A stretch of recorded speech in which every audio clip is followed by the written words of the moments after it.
I had spoken on the Adamic mindset in a few videos of how, more or less, it started from the time of Adam when both him and his wife chose to eat of the fruit of the tree of knowledge of good and evil, and from that was independence. So from there, man has walked in an independent mindset, and in his heart, there is not seeking God. There is no asking God what he should do. Should he do this? Should he do that? So from there, man makes his own plans. He makes his own goals about what he wants to do apart from God. So God's not even thought of in the equation.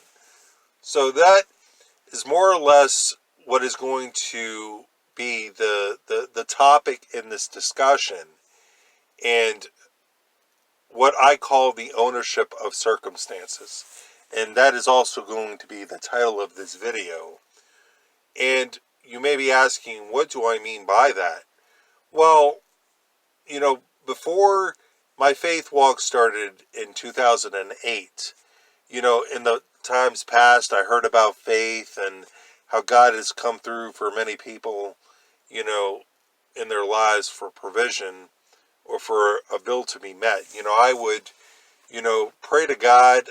I'd say, God, I ask your provision for this, but it was never rooted out of faith. If anything, I was still thinking about how to take care of, the bill or whatever a need would be by myself. So since I was thinking of taking care of it on my own, I never gave it to God. I never relinquished control to God. And, maybe, I'm sure possibly that God would provide through the midst of that. But if a man's eyes are not on God for, God to take care of it, then it's going to be, him thinking that he took care of the situation alone, apart from God. So that is more or less, the focus of this video is what I call the ownership of circumstances. And a lot of believers can operate out of that actual thing to where, they may ask God for his provision, but there is no faith whatsoever residing in them. If anything, they think of how to take care of it on their own. So when we face a dilemma of being in need, we can claim the circumstance and look for a way to take care of it ourselves. And I had already spoke about that. When we take care of it ourselves, that is screaming independence in the Adamic way of thinking. We spent our lives living this way instead of hearing from God about what to do. And why would man want to seek God when he's all about doing it his own way? And man, like I said, still operates out of that independence. And that is in Romans chapter 3. I thought, recently, it's easy for somebody that has been walking in faith like me to go back into the Adamic way of thinking. When we're faced with a dilemma or a hard circumstance, we think about, how to take care of it apart from God, instead of asking God for it, for his provision. I think about recently when I received a ticket because, my son was wanting my phone to watch a video. So I pulled up a video for him to watch while I was driving. And so I gave him the phone. So unfortunately, I believe a policeman caught me somehow giving my phone to my son. So I got this $80 ticket. So I was stressing, thinking how I'm going to pay that. And so, I was thinking of going into, these driver jobs like Uber Eats and, doing Shipt and, all these other I applied for. And, as a way to pay it. And I was working out of the Adamic mindset instead of walking in faith, asking God for his provision. So, God showed me through that it was futile, that my my efforts were futile. I would go and work for Uber Eats, and I would never be paid enough. I was paid enough just to put gas back into the car.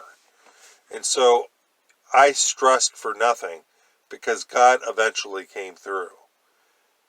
And, I know a family member saw me, trying to take care of it, and they saw that I was exhausted trying to, deal with, you know, working when I could and always being on the road and never hardly hearing anything from each of the companies. I would always get notifications if there was a delivery. So I would go and pick up the food, and it would never be enough to ever get close to paying it, especially when I'm putting gas back in the car. So if I would have listened to God, I would have never even taken that route, because I would have stood in faith, for God to, take care of it, and He would have. Now, when you face a trying circumstance, you have a choice of which way to pursue. You can either choose to walk in faith, knowing that God can take care of it, or you can claim that circumstance apart from God and think of a way of taking care of that circumstance yourself. Now, if you listen to your flesh, you cannot advance in your trust with God. If you're starting your faith walk, then you're going to be pushed up against the wall with a deadline. You have a circumstance before you that needs your attention.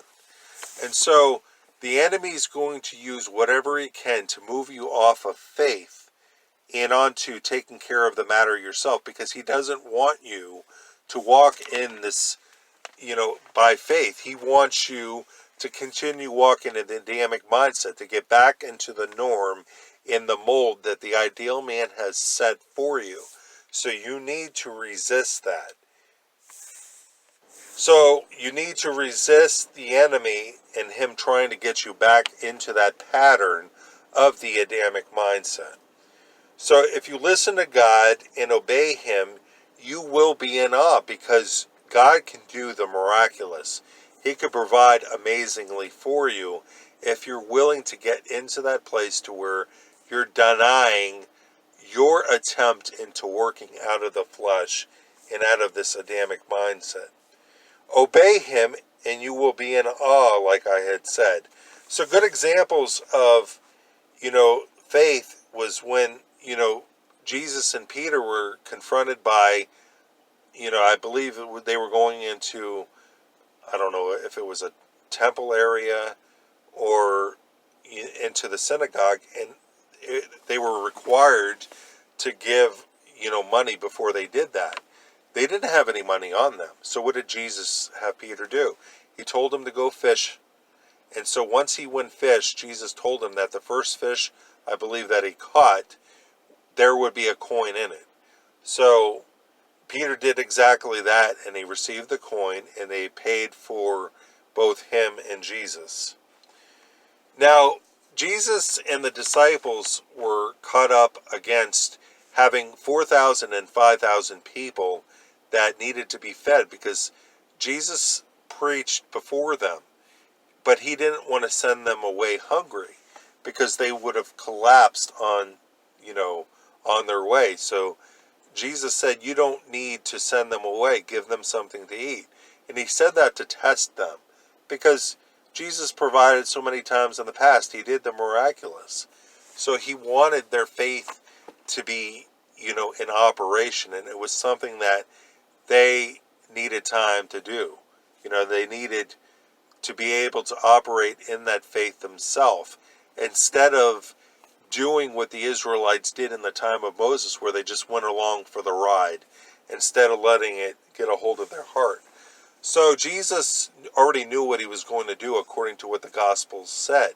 So he had the people sit down, and he took the bread and fish that they had, and he multiplied it. So there was a dilemma. I mean, they could have walked in the Adamic mindset, and the disciples had it in their mind to where they would take care of the matter themselves. Where they were thinking about, how much money they had already and how much money they needed to accumulate in order to feed a group of that many. But Jesus already knew what he was going to do, and so by faith, God fed them. Jesus was never approached with a circumstance about how he would take care of it himself.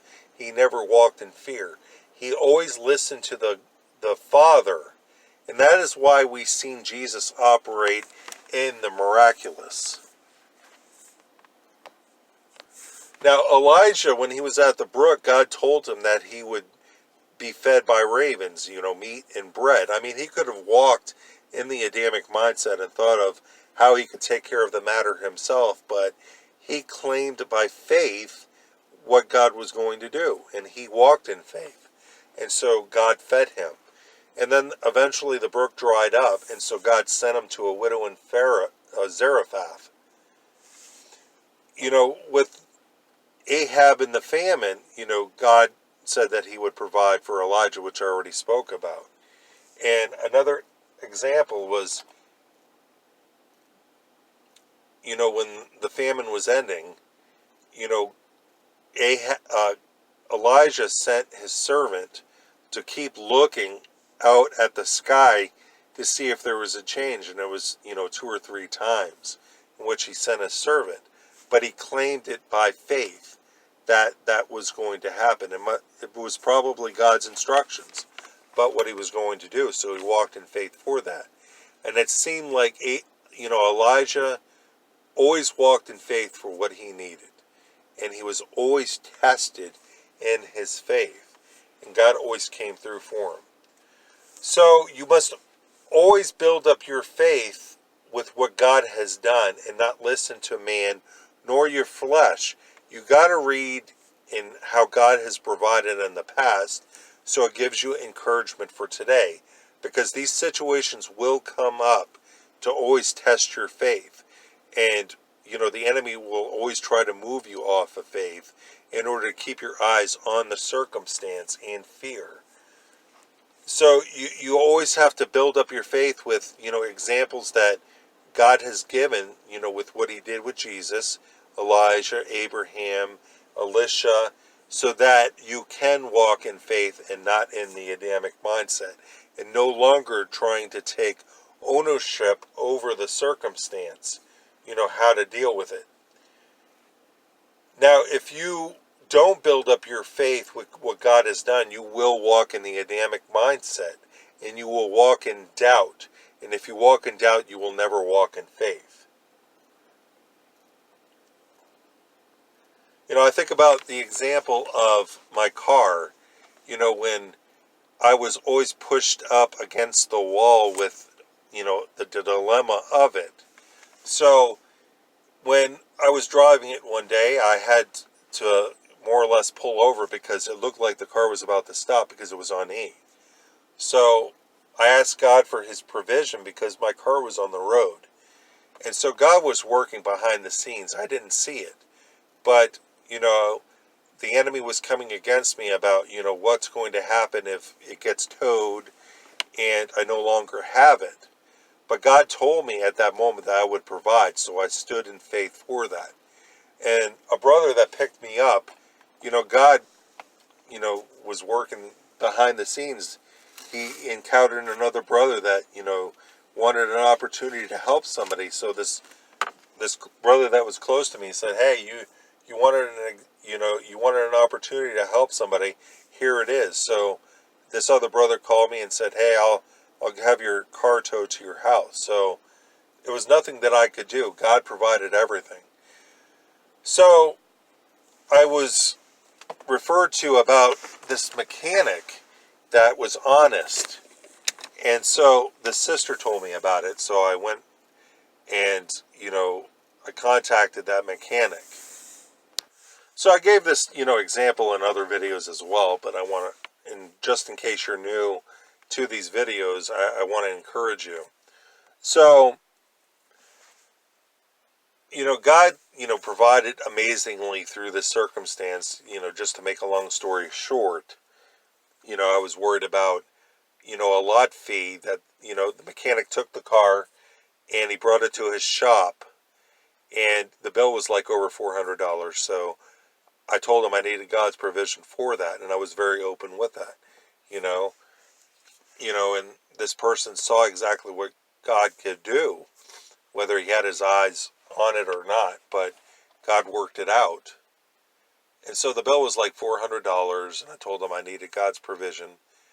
And so the car was on their lot for a while. I don't know how long it was, probably a few weeks to a month.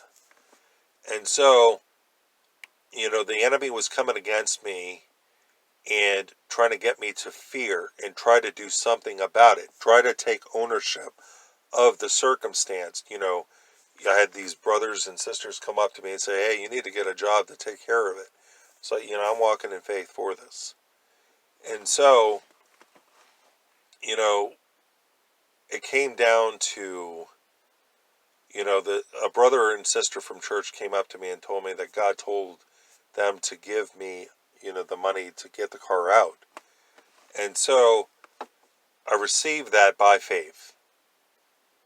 And I called the mechanic and told them that,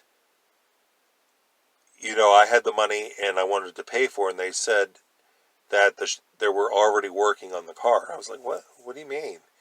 I never gave them the okay for that. How'd this happen? So, since I already had the money, I was like, okay, you can work on it. Just let me know when it's done.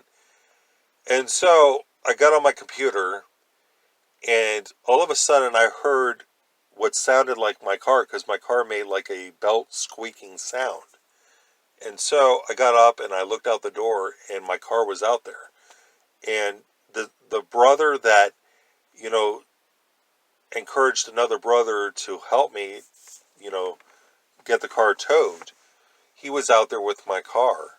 So apparently he paid for the car to get fixed, and God used him to pay for it. So, God provided in that circumstance if I walked in faith, which I did. I had to listen to God and not the enemy anymore. So, likewise, the enemy's going to push you against the wall to make a decision to take care of your bill or whatever circumstance that will come up yourself.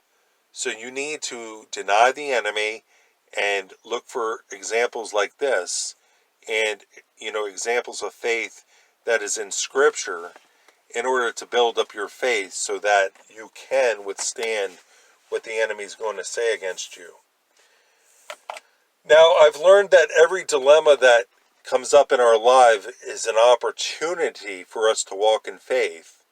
And it's also an opportunity that the enemy's going, I don't want to say it's an opportunity. It is a circumstance, if you look at it from a negative, that the enemy will come against you and try to get you to take ownership of a circumstance.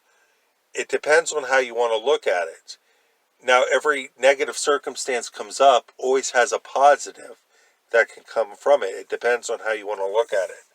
So every dilemma through faith is an opportunity for you to walk in faith and deny the enemy's attempts to get you to walk, in the flesh and take ownership of the circumstance. Now, in this, you can either progress or do the opposite. So in closing, I want to, throw a question your way. How will you deal with future dilemmas now that you are aware of this yourself? So if you're coming up with a circumstance that you're facing, you can either, take ownership of the circumstance, or you can take that circumstance, listen to God, and find out His instructions for you so that you can be guided by Him and not by what the enemy wants you to do. Because that's the last thing that the enemy wants you to do, is to walk in faith, because that means that you're doing what God wants of you.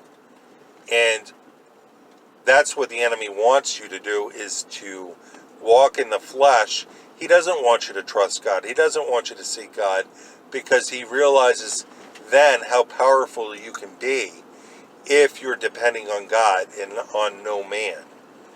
So I pray that this video blesses you, that it encourages you, and if you're pushed up against the wall again in fear of a bill or whatever, don't take the Adamic way of thinking.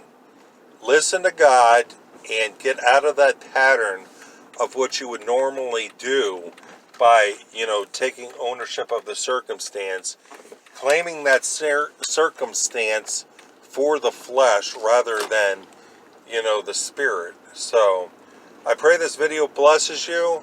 And remember, next time when you're faced up against the wall, listen to God, number one. And once you listen to Him, He can come through for you. So, build up your faith with what God has said. And by all means, use my videos to also help you with that as well. So I'm going to end here. Thanks for taking the time to watch.